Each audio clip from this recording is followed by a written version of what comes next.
Kristin, thank you for being here with us. Oh, thanks, Lauren. I'm happy to be here. Well, I've enjoyed our previous conversations and getting to know you, and you have such an incredibly rich experience in the advisor space.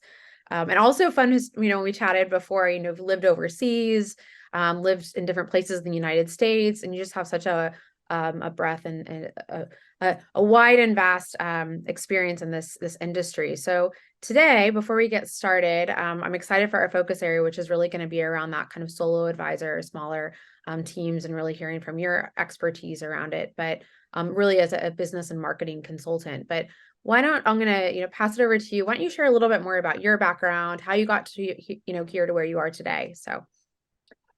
Oh, great. Thanks, Lauren. Wow, I can't even believe I've been out of college now almost 30 years, which blows my mind. I know it's amazing, but I'm very energized and really excited to be in the industry, and I can foresee Yeah. being in it for quite a long time, which is really exciting. I started out of school in marketing, doing corporate marketing for the Chase Manhattan Bank at the time.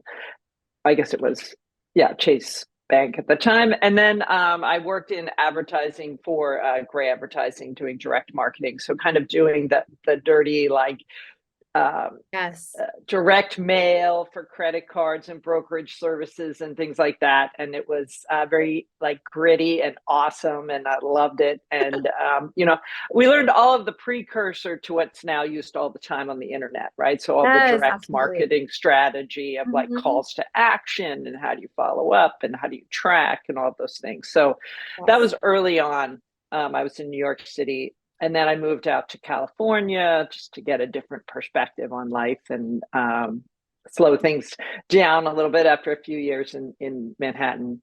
Mm. And I did some work in the internet space, but then I had the fortune to work at the ad agency that was internal at Charles Schwab. So that was very cool to be able to get kind of under the hood right when the internet was really, websites were big, coming into play, and we were starting, Yes. it happened to be a time when like the Roth IRA was coming out. And so we had to launch the IRA analyzer that you compare the traditional and the Roth. And it was very exciting and interesting to get in that space. So, um, my career really started and continued in the personal finance space, Mhm. um, in the marketing realm. And then I had the privilege to work for about 14 years. I covered Chase, Schwab, Visa. I Yeah. had a lot of big experience there, but I was starting to feel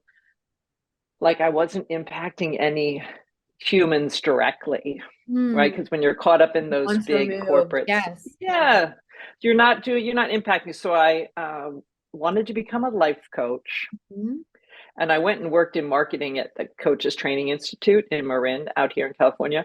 And I did that briefly. But while I was there, the big insight was you really need to focus, because it's hard to sell life coaching, right? So you need a focus. And Yes. so I had been concurrently working with a personal financial planner on my own financial plan. Mhm. And I was like, I like this. What is this field? I want to do this. And so, sort of to speed things up, I essentially decided I was going to be a CFP, a personal financial planner.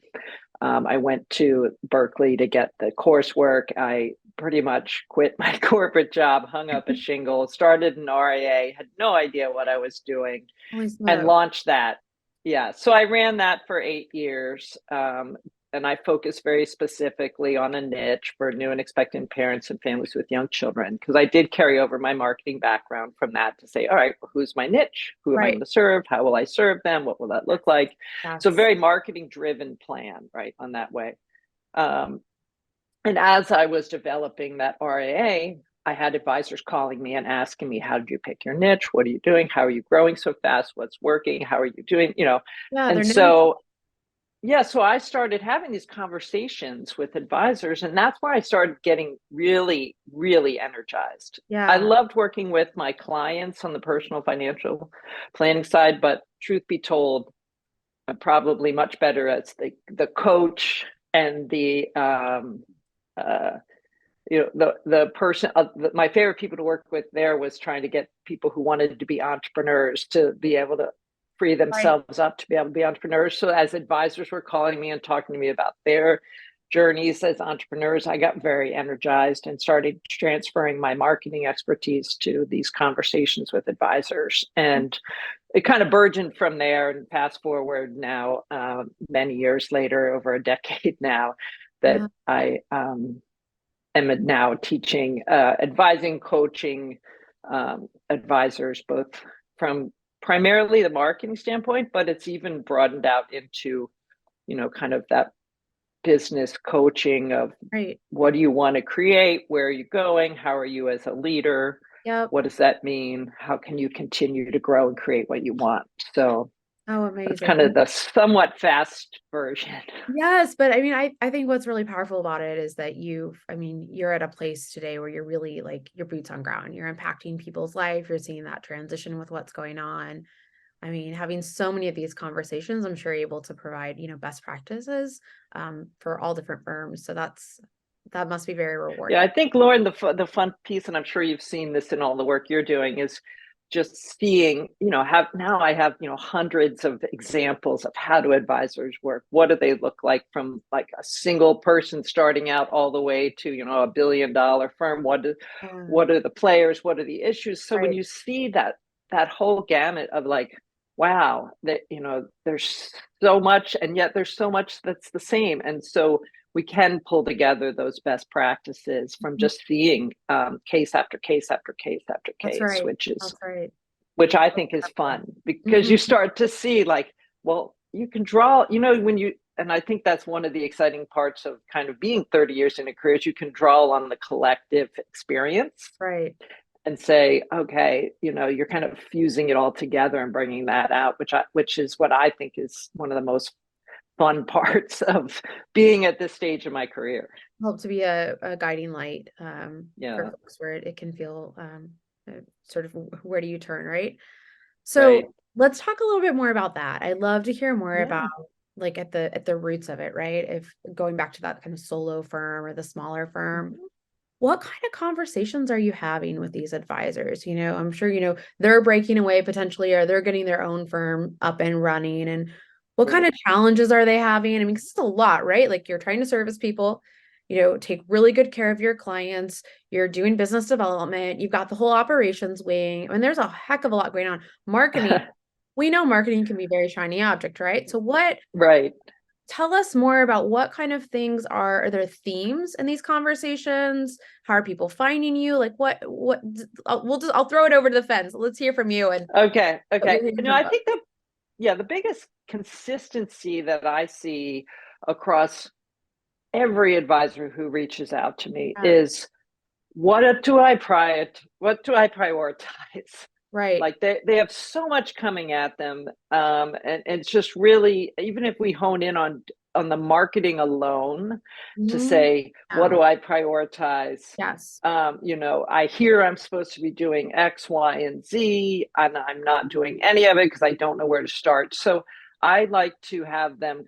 I like to have advisors take a step back Mhm. and really take a look. I mean, first and foremost, know who is it that you want to attract in, right? So we've talked about the power of niche. There's some great niche programs. Right.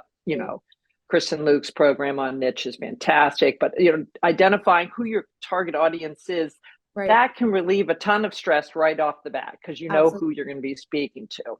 I think it's really about taking a step back and saying, what are the one, two, three max, three things that you're going to focus on? That's the max. I really encourage advisors to look at in terms of marketing, to say, where am I going to look? What Yep. am I going to do? And oftentimes that starts with figuring out what kind of message you want to put out there. What is the content that you want to develop? And what are Yeah. the pain points of your audience so you can reinforce that? Mhm. Because I do think that first and foremost, advisors get caught up in I have so many, like you said, shiny object things that Right. I could chase Focus. after. And it's Yes, really about, all right, first figure out who we're attracting in. Even if you've been in business a really long time, I it's like know. checking back in and saying, who is that high value client that I really enjoy working with, who appreciates my value? If you keep going back to that, it's going to serve in all areas of the business. Yeah. So just to kind Yeah, of sum it up here, a common theme is just where do you focus your energy, right? Because there's so many places you can right. focus it. And then kind of high level from at least from that kind of marketing wing is the first place to start is who are you going after? And it sounds like that, if I'm hearing you right, those are the conversations that you're having thematically with firms. Is that fair? Yes, definitely. And I think, I mean, really it's this, I hear over and again, I need clarity. Like, so what, how do we get clear? How do we crystallize a plan so you actually know how to spend your weeks, right? When you come in on Monday and you're excited and you're ready to go, where is it that you want to direct your efforts? Mhm. And I do find across advisors, who want to grow, and it depends on what stage you're at, but once you've reached, a certain level and you're like, okay, now I have a new goal of where I want to go. How do I get there? Right. There's a number of improvements or focus areas you can look at that sometimes advisors don't even consider. And Mhm. I'd say one of the first ones on that is just pricing. I'm Yes. like, pricing alone can change your world. Like, have you raised your prices? Have you reevaluated whether or not they're on par with the value that you're offering? I find too many advisors are undercharging. Hmm. So, the fastest, easiest way to grow is Hmm. to raise your price, right? Yeah. So, Yes. I think it's often people don't want to talk about it because it makes them uncomfortable. But it also is looking at, especially as solo advisor, as you're growing and adding and starting to reach that point where you're wondering how many more clients you can take on before you have to hire someone or get Right. support. Right. Um, it's you need to be a bit more discerning about the people coming in and Mhm. and making sure you're charging what you're worth in that way. So on that Uh, note of kind of that like fork in the road, right? Of okay, I'm in a place where I need to be able to start hiring. Is there a certain mhm. number, like amount of AUM or number of households or what have you that you see where a solo advisor would go, okay, trigger point, once I get to this point, this is what I need to start doing? Is what are you seeing? I do see some general targets of around, say, 40 to 50 clients, Mm-hmm. and or around 200,000, 250,000 revenue, um, 200,000 Hmm. revenue. I mean, how that might translate back to AUM depends on, whether you're charging that Model. way or a different Yep. way. But just kind of that you've gotten a good solid traction. You Right. can still juggle everything, but you're really starting to be like, oh, I might drop a ball here or there, and you're Right. starting to see that happening. And it's probably quite it's probably a little late at that point, but I know that it's the tension Yep. of, can I afford to hire someone? I have capacity. I can do it myself, and it's really, when can you get that confidence to say, now it's time to slash the Yep. profit So margin to make that's sure it right. works, right? Yep, You that know, makes sense. And then along the way, what kind of conversations are you having or kind of stepping stones are you working with that advisor to put in place so that when they are ready to kind of break off, that they've either got their right hire, they're putting their energy towards marketing or helping to channel their own energy. I'd love to hear about kind of that game plan to get them to yeah. that breaking point. Yeah, so I think this is a fascinating thing to me because I had to do it for myself a while back too, and it's really like, once you hit a certain level, it's like, okay, I have to make a choice, right? I have Right, to decide, right. am I staying at That line in this the and sand. doing, Yep, yeah, and perfectly happy and making good money and doing right. things on my own, and there's nothing wrong with that, but it's making that decision of, what is it that I want to be creating? And Yeah. that answer is unique to everyone.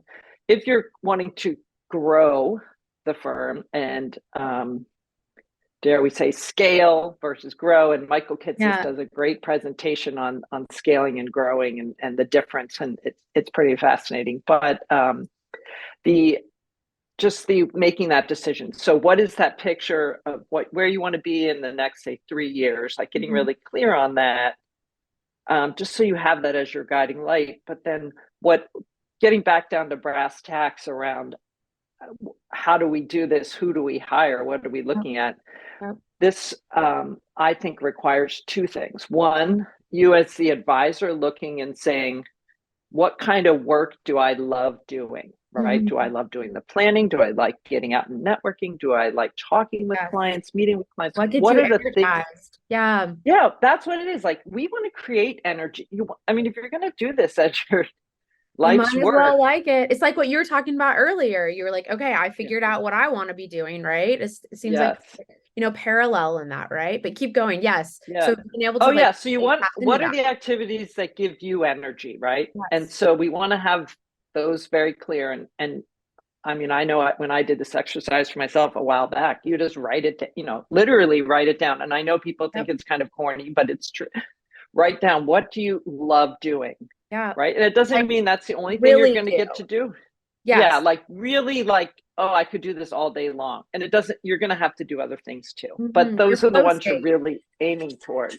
Right. And I think flow state is a great, term for that. We talk about deep work. If you ever read Cal Newport's book on deep work, it's like, what is it that you get so excited about doing? And then, and here's the hard part, is you have to go back and go, okay, I'm going to chronicle everything I'm doing every single day for a week, for 2 weeks, for 3 weeks, as much as you can kind of stand to get the granular detail of, this is exactly how I spend my day and spend my time. And what are those tasks? And what does that look like? It's very nitty gritty, but it's super revealing. Yes, it is. Because then you're also kind of, if you can start to bundle those tasks into job descriptions for things that you like. I would mark the ones first that say, right away, like, okay, all of these things get in my way. And most likely that answer is a virtual assistant or an executive assistant or a fractional assistant of some sort to take some of those basic administrative tasks off your plate. Absolutely. That's almost always the first call, or someone to give you administrative support in the firm. And then you kind of look and say, okay, am I passionate about marketing? Am I passionate about the internal processes? What do I like doing? Right. And kind of, where do you need potential consultant help or an outsource, freelance? There's so many freelance options or outsourced options or agency options that and consultants that can fill your gaps in fractional ways, that you just have to start bundling those tasks and prioritizing solutions. Absolutely. And I think another big piece, people always think about, like, there's the team aspect, but then there's also the technology aspect. Like, what are the technology solutions that can help us? And this is the exciting part now. I mean, this is what I've seen, especially over the last few years. It's like, it's what I also think will help advisors over solo advisors continue to be able to be solo, is that they can, grow and add and service more clients because the technology is, there to support them. Whether it's, CRM, I'm sure you've come up the Chat GPT. I feel, Oh, yes. You can't help but mention that, but we will say it's revolutionary. It is. I mean, even tools like money too, right? And being able to provide that value add to clients and all of that. Oh, absolutely. All of the planning software, any of those things. So yes, it's so true. I mean, right. So I think this is sort of this idea of delegate or die, right? And being in a bundle, so right? And set those things that aren't the things that get you excited. So maybe tell us, do you have any stories of advisors who have kind of made this breaking point, right? Like they've maybe perhaps approaching burnout, but they've gotten to a place where they have successfully shedded shedded activities, and kind of what does that story look like, and in what time period has it taken them to be able to go, okay, I've decided I'm gonna maybe like take a salary cut, or I'm not gonna, I'm gonna shift some things or what have you.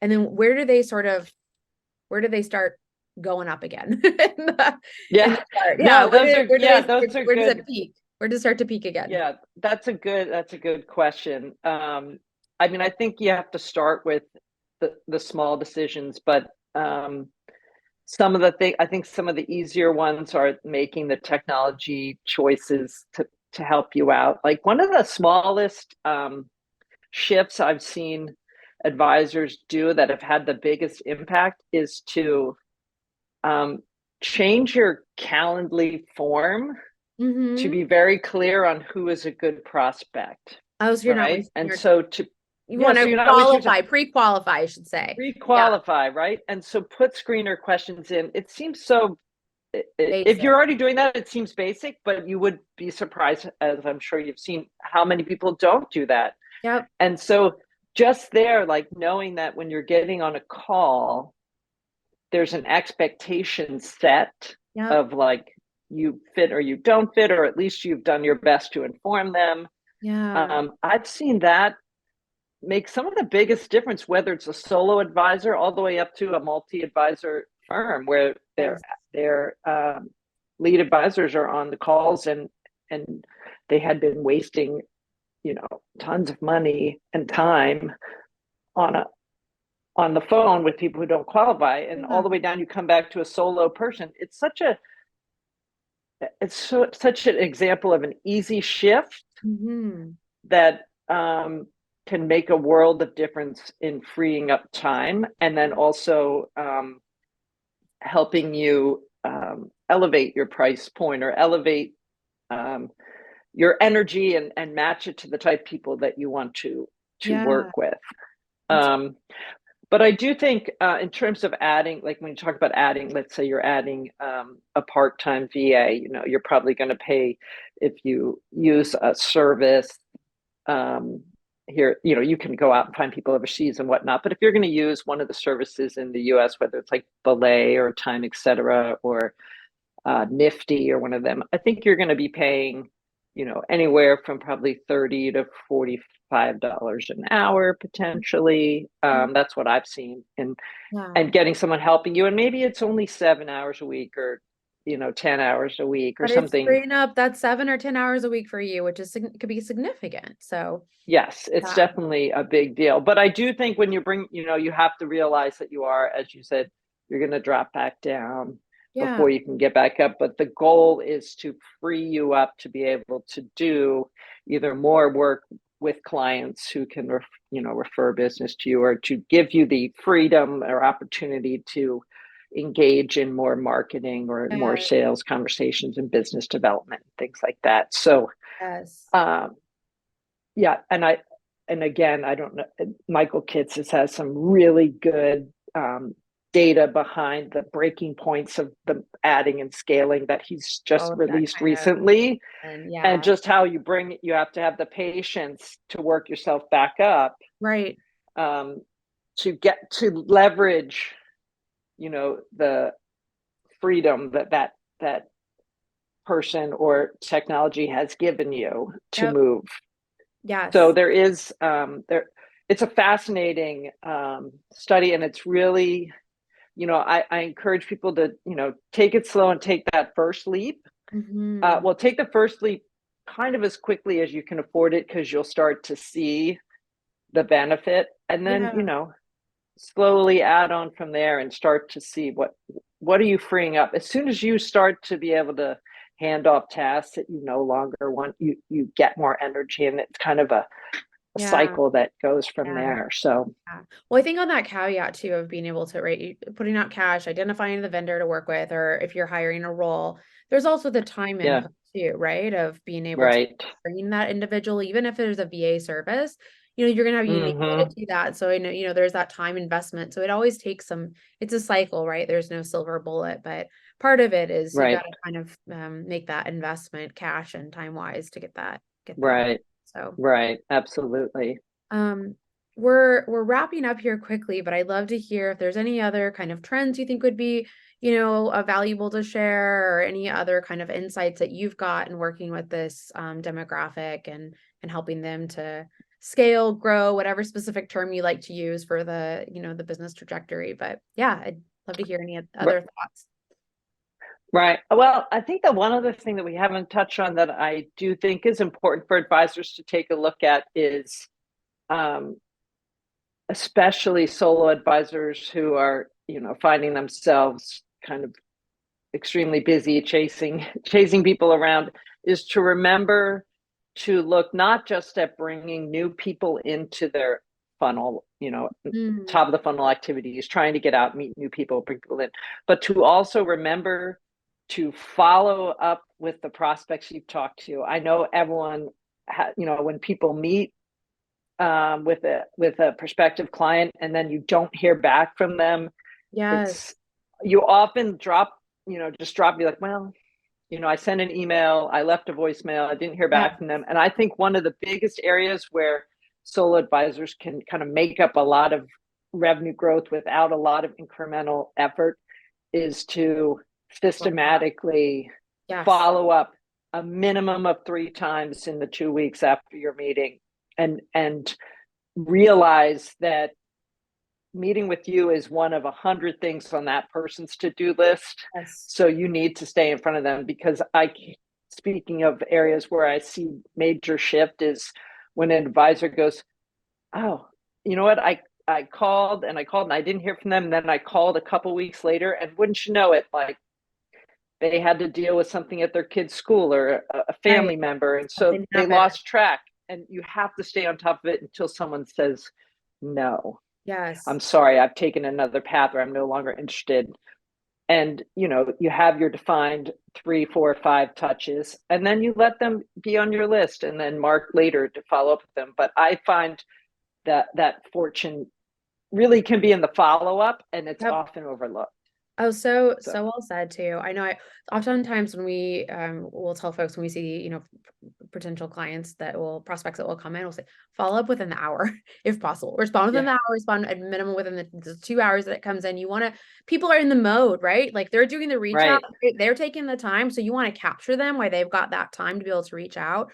I know I Right. personally use a tool called Right Inbox. I don't know if you're familiar with that, but Oh, it'll no, I don't know it. Oh, it's awesome just as a follow-up tool, but it allows you to pre-schedule emails. And so then you can either pre-schedule an email or put a reminder in your inbox, which you go, okay, I need to follow up with this person in 3 days. I like to keep a clean inbox. So it allows you to just basically, it pulls that email back at the top of your inbox so that it's ready to go. So that's within Gmail, but I know it works in Outlook, and there's also built-in, I know, Gmail tools for that too. So Oh, that's out fantastic. there. Yes, Yeah. that I think that would be the if Technology. I could just get advisors to follow up more than one time with Yes, a prospective client, knowing that that person needs you yeah, to check in with them. you do. They need it. So Yeah, yeah, so I well think said. that's a Glad you big brought deal. that up. And this is such a relationship business, right? So it is that Right. having a conversation and Exactly. picking up the phone. So, Right. well, thank you Exactly. so much, Kristen. I appreciate you sharing your wealth of knowledge in this space, and especially working with the sole advisor practice, and group, and just sharing more about kind of that journey, right? From getting going Hmm. to being able to break away and hire to really, setting yourself up so that you can continue to focus on doing what you love. So thank you again. And we'll make sure to also Great. include, I know we talked about a lot of different links and resources, but we'll make sure to include Sure. as well below. So All right. Great. Thanks, Lauren. I appreciate it. thank All right. you. Thanks. Bye.